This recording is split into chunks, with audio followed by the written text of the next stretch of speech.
Assalamualaikum warahmatullahi wabarakatuh.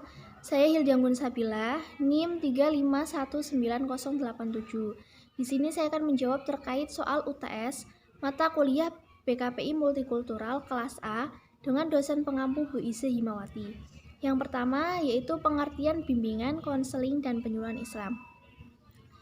Bimbingan adalah suatu proses pemberian bantuan kepada individu atau masyarakat untuk menghindari kesulitan dalam hidup dan mengembangkan dirinya secara optimal untuk sanggup memecahkan masalah. Nah, pada bimbingan biasanya menekankan pada fungsi pencegahan. Kemudian konseling adalah pemberian bantuan kepada individu yang dilakukan secara bertatap muka dan biasanya dilakukan oleh seseorang yang terdidik atau seorang ahli, yaitu konselor. Kemudian penyuluhan adalah hampir sama dengan konseling, yaitu pemberian bantuan kepada individu yang dilakukan secara bertatap muka langsung untuk menyelesaikan masalah. Yang kedua yaitu perbedaan bimbingan, konseling, dan penyuluhan.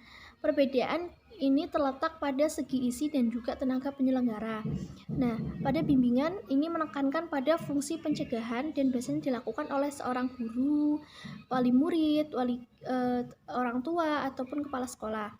Nah, biasanya juga menekankan pada fungsi pencegahan tadi. Nah, selanjutnya adalah konseling. Ini biasanya dilakukan oleh seorang yang terdidik atau seseorang ahli dalam bidangnya, yaitu konselor, dan biasanya menekankan pada fungsi pencegahan. Kemudian ada penyuluhan, ini biasanya menekankan pada fungsi pengembangan dan juga dilakukan secara berkesinambungan. Kemudian yang ketiga yaitu pengertian dari bimbingan, konseling, penyuluhan Islam multikultural. Bimbingan, konseling, penyuluhan Islam multikultural adalah suatu proses pemberian bantuan kepada individu atau masyarakat luas yang didasari oleh asas Islam atau keislaman. Dan PKPI multikultural ini biasanya mencakup seluruh latar budaya yang ada dan berbeda-beda. Nah, baik budaya yang berbeda di sini baik dari konselornya ataupun dari konselingnya.